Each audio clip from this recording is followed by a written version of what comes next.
Livro Quem tem ouvidos, ouça. A Igreja em Sardes, Parte 1. Pedro Dong, Capítulo 2. Tema desta semana: a história da Igreja em Sardes. Meta de hoje: leitura das páginas 31 a 33. A dificuldade de Zorobabel. Voltando ao quarto capítulo de Zacarias, vemos que ali a edificação da casa de Deus não provém da força humana. Neste momento, estava acontecendo a reedificação do templo de Jerusalém, que fora destruído por Nabucodonosor do Império Babilônico.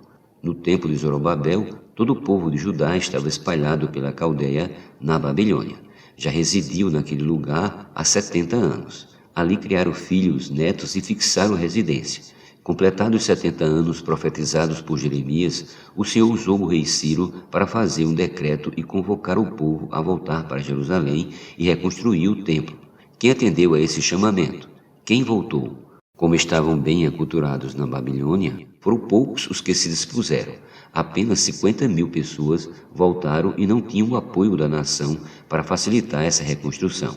O primeiro templo, diferentemente, teve grande apoio do rei Davi em sua pugência. Todas as riquezas, todo o material estava preparado para aquela construção.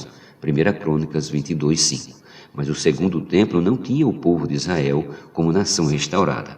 Portanto, dependia apenas da boa vontade do rei Ciro de expelir o decreto e dos povos ao redor de fornecer material. Não se apoie no governo humano. Você compreendeu como foi difícil para Zorobabel edificar a obra de Deus naquela época? Além de não ter recursos financeiros, não tinha mão de obra. Se eu fosse Zorobabel, talvez dissesse ao Senhor que aquela construção era impossível. Mas o Senhor fortaleceu Zorobabel, dizendo: não é pela força nem é pelo poder. Isto é, não é pelos recursos financeiros que você pode vencer as dificuldades. Esse princípio também se aplica a Martinho Lutero. Não é pelo apoio do governo da Alemanha que você se libertará do poder papal. Confie em mim. O problema foi que Lutero confiou no governo e nos príncipes daquele país. Quando levantou uma igreja ali, quem a governou foram os príncipes alemães. Por isso tinha nome de que vive, mas estava morta. Apocalipse 3:1. Veja como é importante ter o mensageiro dos 7 Espíritos.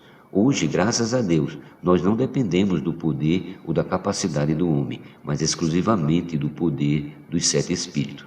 Então podemos dizer a Satanás: chega da Babilônia. O governo de Deus será estabelecido em Sião.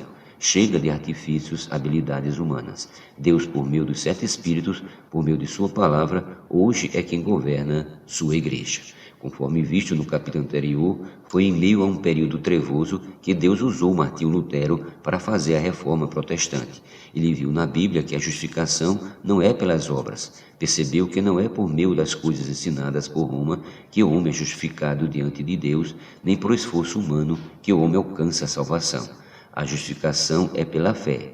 Essa revelação libertou a igreja em Sardes do sofrimento imposto pela igreja em Tiatira. No entanto, Sardes não viu que faltava restaurar a verdade que poria novamente o Senhor no governo de seu povo escolhido no Novo Testamento. Era necessário restaurar o falar profético dos 7 Espíritos por meio dos mensageiros de Deus.